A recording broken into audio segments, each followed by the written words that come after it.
नमस्कार, news India देख रहे हैं आप और आपके साथ मैं हूं सुरभि तिवारी। अब वक्त हो चला है देवभूमि की खबरों का। सबसे पहले सीएम पुष्कर सिंह धामी से जुड़ी खबर आपको बता दें। जब उन्होंने प्रेस कॉन्फ्रेंस करते हुए वीबी रामजी बिल पर उन्होंने अपनी बात रखी। 10,000 से ज्यादा युवाओं को रोजगार इसमें मिलेगा। काम ना मिलने पर बेरोजगारी भत्ता भी मिलेगा। सीएम धामी ने यह स्पष्ट किया कि वीबी रामजी बिल के कई फायदे हैं और उन फायदों को उन्होंने इस प्रेस कॉन्फ्रेंस के दौरान गिनाया भी और बताया भी कि किस तरीके से वीबी रामजी बिल लागू होने के बाद से अब कई लोगों को सुविधा पहले के मुकाबले ज्यादा मिलेगी। महिला सशक्तिकरण पर भी इस बिल में फोकस किया गया है। अब गांव में ही काम मिलेगा। तो सीएम धामी की ओर से इन बातों का जिक्र करते हुए आगे ये भी कहा गया कि वीबी जी रामजी बिल से भ्रष्टाचार पर भी प्रहार होगा। जी रामजी बिल से श्रमिक लाभ पहुंचेगा। बिल से गांव के हालात बदलेंगे। मुख्यमंत्री पुष्कर सिंह धामी की ओर से वीबी जी रामजी बिल को लेकर के कई बातों का जिक्र किया गया। ये जो नया अधिनियम बना है, इसका उद्देश्य मनरेगा का नाम बदलना नहीं बल्कि ग्रामीण रोजगार नीति की पुनर्रचना करना है और जिससे कि ग्रामीण इकाइयां मजबूत हो और एक ग्राम केंद्रीय योजना बने। विकसित भारत के लक्ष्य को विकसित गांव के माध्यम से साकार करने के लिए ठोस कानून व्यवस्था का प्रावधान भारत सरकार ने किया है। यह विकास आधारित योजना है। यह गारंटी प्रदान करेगा अब ग्रामीण परिवारों को 100 दिन नहीं बल्कि 125 दिन कानूनी रोजगार का अधिकार मिलेगा। 15 दिन में काम नहीं मिला तो बेरोजगारी भत्ते का भी प्रावधान होगा और इसके लिए जिम्मेदार अधिकारी भी अब तय होंगे कि आखिर ये जिम्मेदारी किसको दी जा रही है। अगर धनराशि मिलने में देरी हुई तो इसके लिए भी भरपाई की जाएगी। वेतन भुगतान साप्ताहिक होगा और देरी होने पर मुआवजा दिया जाएगा। इसमें ग्राम पंचायतों, ग्राम सभाओं को असली ताकत दी गई है।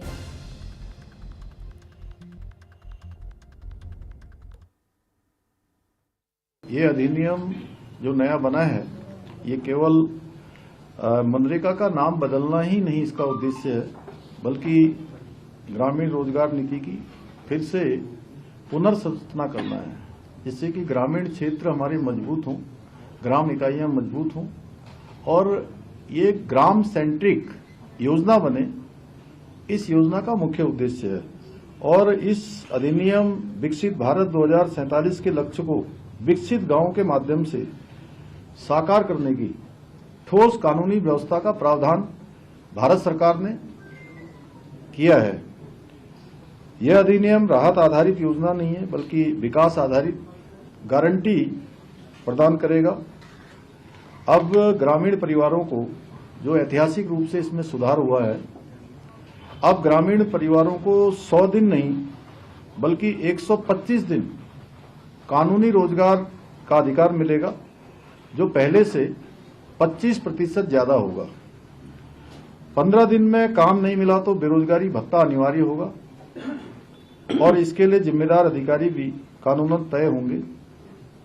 अगर ये धनराशि जो वहां पर काम करने वाले हैं उसमें अगर कोई देरी होती है तो उस विलंब का भी सरकार के द्वारा इस प्रावधान में ये प्रावधान किया गया है कि उसकी भरपाई की जाएगी। यानी कि जो भी देरी होगी, वेतन भुगतान साप्ताहिक होगा और देरी होने पर स्वतः ही मुआवजा भी दिया जाएगा। और इसमें किसान हितों की भी स्पष्ट रूप से सुरक्षा सुनिश्चित की गई है।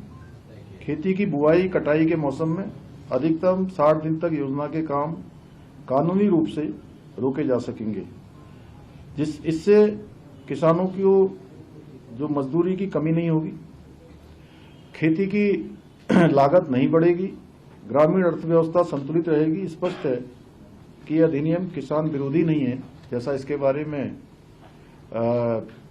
जिनको केवल विरोध करना है वो कह रहे हैं, बल्कि किसानों के प्रति ये बहुत संवेदनशील अधिनियम है। और इसमें मैंने जैसा शुरुआत में कहा कि ग्राम पंचायतों को और ग्राम सभाओं को असली ताकत प्रदान की गई है और इस योजना में कोई काम थोपे नहीं जाएंगे, बल्कि ग्राम सभा जो तय करेगी कि हमारे गांव में कौन से काम होने हैं, हमारी ग्राम पंचायत में किन योजनाओं पर धनराशि दी जानी है, उन्हीं योजनाओं के लिए धनराशि बनेगी। गांव की प्राथमिकताएं क्या होंगी, कौन से काम प्राथमिक होंगे और ये सारी की सारी तय करने की जिम्मेदारी अब ग्राम सभाओं की होगी। तो वहीं दूसरी ओर कुंभ मेला क्षेत्र को गैर हिंदू प्रतिबंधित क्षेत्र घोषित करने की मांग को लेकर हिंदूवादी नेत्री साध्वी प्राची भी शामिल हो गई हैं। हाल ही में प्रेस क्लब हरिद्वार में प्रेस कॉन्फ्रेंस करते हुए साध्वी प्राची का बयान सामने आया, जिसमें उन्होंने कहा कि पूरे कुंभ इलाके में गैर हिंदुओं की एंट्री बैन होनी चाहिए। उन्होंने लाल किले पर हुई आतंकी घटना का जिक्र करते हुए कहा कि जिस तरह पढ़े लिखे डॉक्टरों ने जिहादी मानसिकता के चलते लाल किले पर आतंकी घटना की, इसी तरह कुंभ मेले में भी आतंकी घटना की साजिश हो सकती है। लिहाजा सरकार को इस पर सख्त निर्णय लेना चाहिए।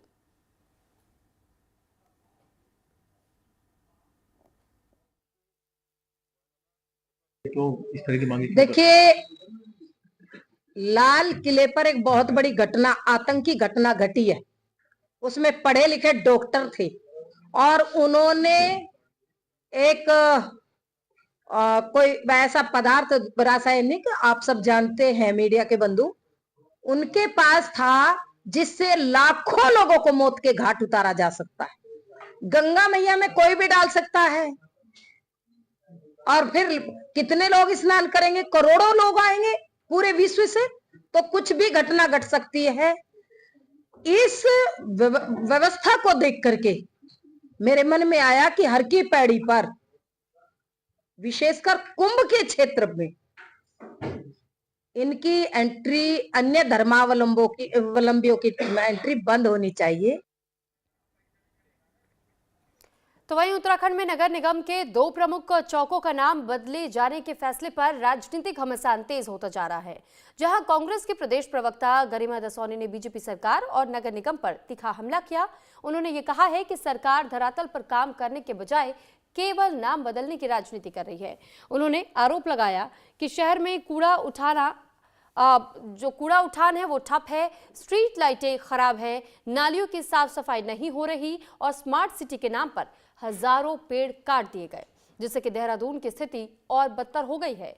कांग्रेस का यह कहना है कि नगर निगम को सस्ती लोकप्रियता छोड़कर के जनता की बुनियादी समस्याओं पर ध्यान देना चाहिए।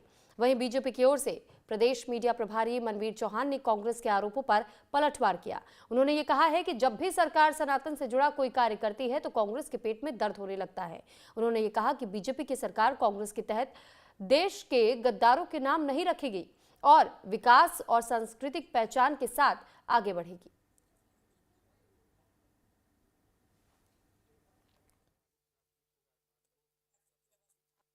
भाजपा जब से सत्ता में आई है उसको सिर्फ एक ही काम आता है, नाम बदलने का।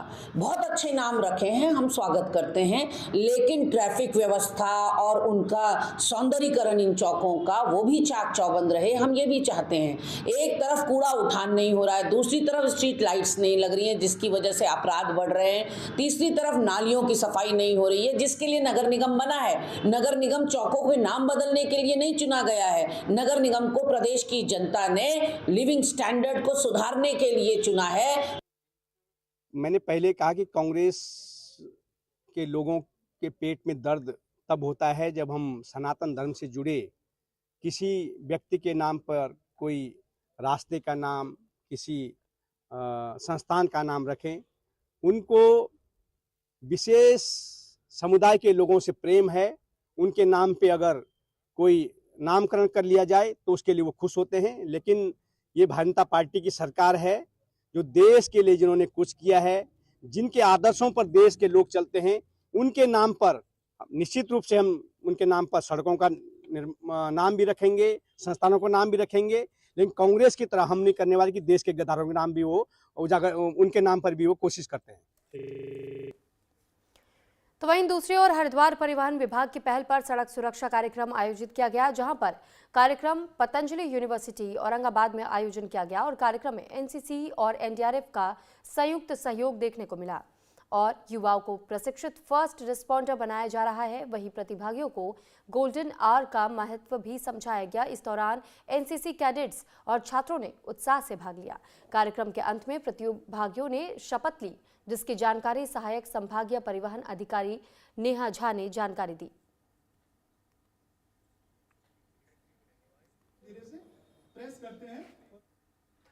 तो मुख्यमंत्री पुष्कर सिंह धामी के निर्देश अनुसार उत्तराखंड को ड्रग्स के चंगुल से मुक्त करवाने के लिए ड्रग फ्री देवभूमि अभियान की शुरुआत की गई थी, जिसके तहत नशाखोरी पर लगाम लगाना और नशे की सप्लाई करने वाले आरोपियों को जेल की सलाखों के पीछे पहुंचाने का लक्ष्य लेकर उत्तराखंड पुलिस को दिशा निर्देश दिए गए थे। बीते कुछ सालों में पुलिस प्रशासन ने कई ऐसे लोगों की गिरफ्तारी भी की जो कि प्रदेश में ड्रग्स पहुंचाने का काम कर रहे थे। हालांकि अब एक नई चुनौती पुलिस प्रशासन के सामने खड़ी हो गई है। प्रदेश ने पिछले कुछ समय में सिंथेटिक ड्रग्स का चलन बढ़ने शुरू हो चुका है, जिससे कि युवाओं पर खासा असर भी देखने को मिल रहा है। एसटीएफ के एसएसपी नवनीत भुल्लर की ओर से जानकारी देते हुए बताया गया है कि सिंथेटिक ड्रग्स की सप्लाई को रोकने के लिए उत्तराखंड में एंटी नारकोटिक्स टास्क फोर्स की एक यूनिट पूरी निगरानी बनाए हुए है। साथ ही इस तरह के ड्रग्स डार्क वेब या डार्क नेट से भी सप्लाई किए जाते हैं, जिस पर निगरानी रखने के लिए साइबर की एक विशेष टीम बनाई गई है।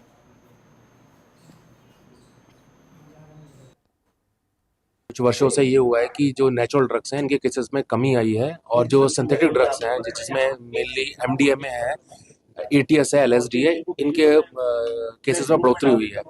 और इसमें उत्तराखंड में एक लैब बस्ट हुई थी पिथौरागढ़ में, उसके बाद में एक बड़ी अमाउंट एमडीएमए की बरामद हुई थी। उसके अलावा 2 जगह से और एमडीएमए की छोटी छोटी अमाउंट बरामद हुई। तो इसमें एक हमारी डेडिकेटेड टीम जो है एनटीएफ की इसमें काम कर रही है। इसमें हमने काफ़ी विस्तार से इसकी कार्य योजना बनाई हुई है और इसका जो डार्क नेट, डीप नेट के थ्रू, डीप वेब के थ्रू भी जो इसका ट्रांजैक्शंस, इसमें जो खरीदारी होती है या ऐसे पेमेंट्स होती हैं, तो उस पर भी हम हमारे जो साइबर स्पेशलिस्ट हैं उनके थ्रू हम इसमें नज़र रख रहे हैं। और बीइंग ए टूरिस्ट स्टेट, यहाँ बाहर से टूरिस्ट आते हैं और साथ में कभी कभी ड्रग्स भी यहाँ पे इस प्रकार की जो अभी कुछ केसेस हुए हैं, तो कौन कौन सप्लाई कर रहा है इन पर भी हम लोगों ने काफ़ी लोगों को सर्विलांस पे लिया हुआ है।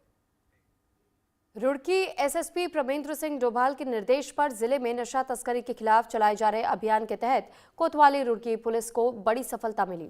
पुलिस ने चेकिंग के दौरान नगला इमरती क्षेत्र से एक नशा तस्कर को गिरफ्तार किया। उसके कब्जे से भारी मात्रा में अवैध ट्रामाडोल कैप्सूल बरामद कर आगे की कार्रवाई शुरू कर दी गई है। वहीं पुलिस का ये कहना है कि नशा तस्करी पर सख्ती आगे भी इसी तरह से जारी रहेगी।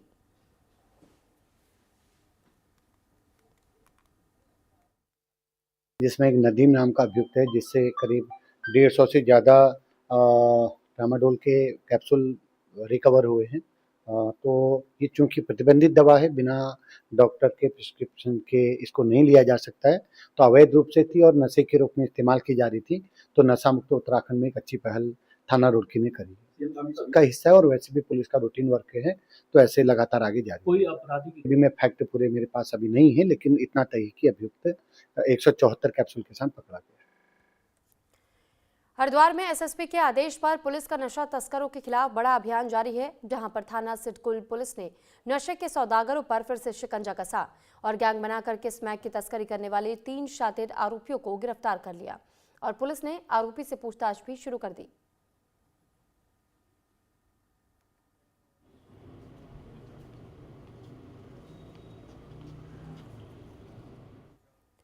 मुनस्यारी में पिछले कुछ दिनों से ऊंची चोटियों में रोज बर्फबारी जारी है। वहीं निचले हिस्से में शीतलहर से लोग परेशान हैं।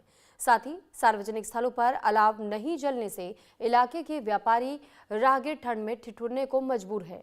और जब प्रशासन से पूछा गया तो एसडीएम आशीष जोशी ने बताया कि लकड़ियों की व्यवस्था की जा रही है।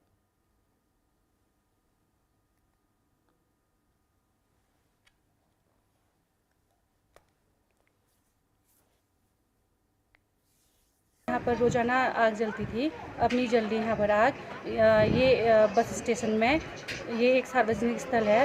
पूर्व में ये यहाँ पर रोज़ हिमपात हो रही है पहाड़ों में, ये निचले इलाकों में ठंड बढ़ रही है, इसलिए यहाँ पर अलाव जलनी चाहिए रोज़। ये क्योंकि ये पर्यटन स्थल है, यहाँ रोज़ टूरिस्ट लोग आते जाते रहते हैं, उनको ठंड भी पड़ती है और हम एक व्यापारी हैं, हमको भी रोज़ ठंड पड़ती है यहाँ पर, इसलिए रोज़ अलाव जलनी चाहिए यहाँ पर। शहर में अभी सर्दियों के टाइम पे काफ़ी कड़ाके की ठंड पड़ती है। कुछ दिन पहले तक यहाँ पे शासन प्रशासन द्वारा आग जलाया जाता था। अब 6-7 दिन हो गए, अभी कोई अलाव का साधन नहीं है हमारे पास यहाँ पे। और ये पॉइंट सामुदायिक स्वास्थ्य केंद्र के सामने है। यहाँ पे शाम को काफ़ी लोग रहते हैं। यहाँ पर अगर अलाव होता तो शाम को इस ठंड में काफ़ी अच्छी सुविधा मिलती, लेकिन आजकल 5-7 दिनों से कोई अलाव का सुविधा नहीं होने के कारण यहाँ पर आग नहीं जलाया। तो वहीं काला ढूंगी कोतवाली क्षेत्र अंतर्गत गढ़पू चेक पोस्ट के पास एक अज्ञात शव मिला है, जिससे कि पूरे इलाके में हड़कंप मच गया। सूचना मिलते ही मौके पर पहुंची पुलिस ने शव को कब्जे में लेकर के पोस्टमार्टम के लिए भेज दिया है। वहीं आपको बताते चले कि तराई केंद्रीय वन प्रभाग के उप प्रभागीय वनाधिकारी मनिंदर कौर ने बताया कि जो अज्ञात शव मिला है, इनके शरीर से किसी भी तरह के जंगली जानवर के हमले के निशान नहीं पाए गए और शव की पोस्टमार्टम रिपोर्ट आने के बाद ही कुछ कहा जा सकता है।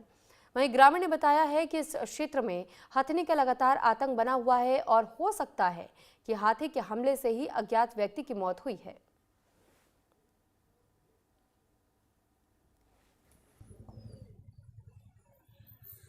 बॉडी एकदम साफ सुथरी है, उसमें किसी भी वाइल्ड एनिमल के चार्ज के कोई भी निशान ऐसे फिलहाल नहीं है।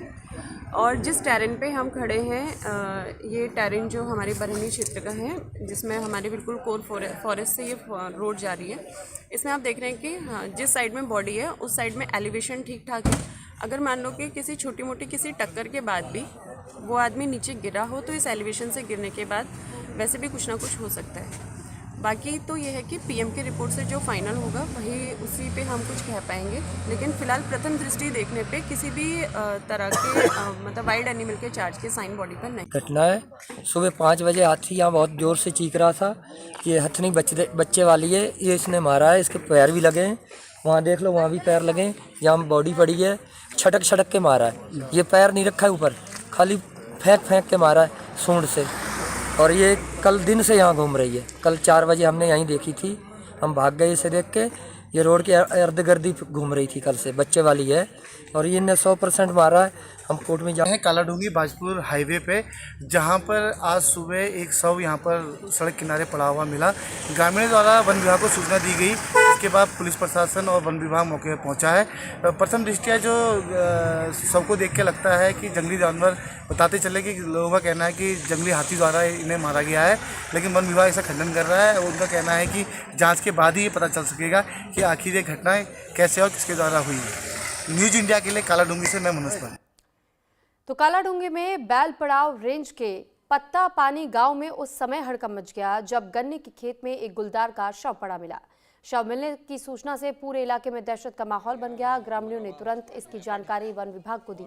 सूचना मिलते ही वन विभाग टीम मौके पर पहुंची और पूरे इलाके में सघन तलाशी और जांच अभियान शुरू किया गया। विभाग ने यह भी आश्वासन दिया है कि पोस्टमार्टम रिपोर्ट आने के बाद पूरे मामले का खुलासा किया जाएगा और आवश्यक कार्रवाई की जाएगी। फिलहाल वन विभाग की टीम क्षेत्र में लगातार गश्त कर रही है। यहाँ पे रेस्क्यू किया गया मरा हुआ लेपर्ड और बताने से मारा है।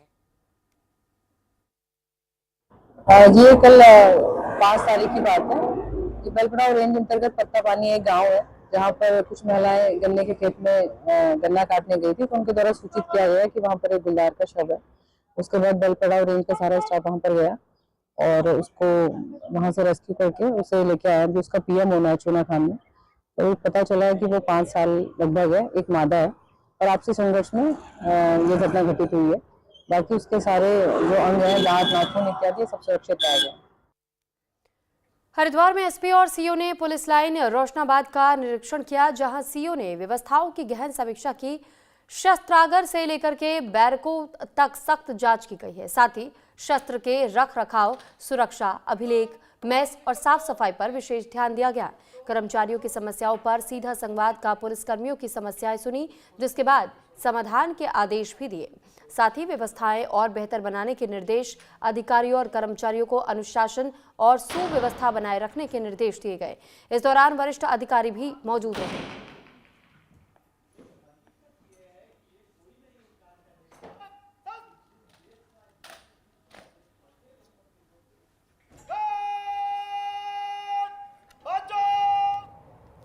पशु आहार की सप्लाई बंद होने से प्रदेश के पशुपालकों को काफी दिक्कतों का सामना करना पड़ रहा है, जिसका असर चंपावत जिले सहित पूरे प्रदेश में बढ़ता जा रहा है। और चंपावत जिले के डेयरी संचालक और बीजेपी प्रवक्ता राजेश बिष्ट ने जानकारी देते हुए बताया, जो कंपनी पूरे प्रदेश में पशुपालकों को साइलेज देती है, उन्हें पिछले 1 महीने से साइलेज की सप्लाई देनी बंद कर दी है, जिसकी वजह से प्रदेश के सभी पशुपालकों को भारी परेशानियों का सामना करना पड़ रहा है।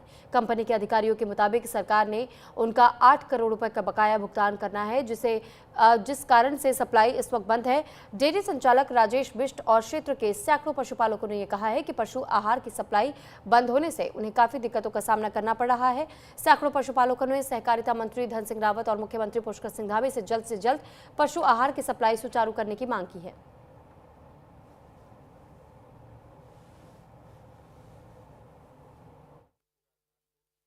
मैं इस वीडियो के माध्यम से अपने प्रदेश के माननीय मुख्यमंत्री जी से सिर्फ इतना निवेदन करना चाहता हूं कि जैसा हमें साइलेज कंपनी के जो संचालक हैं उनके द्वारा जानकारी मिली है, उसमें ये जानकारी मिली है कि किन्हीं कारणों से पीछे से उनका कुछ पैसा जो उनको मिलना चाहिए था वो नहीं मिल पाया है, जिसकी वजह से ये साइलेज की आपूर्ति पूरे प्रदेश के अंदर बाधित हो रही है और ये समस्या पशुपालकों के लिए बहुत गंभीर और बड़ी समस्या बनने वाली है।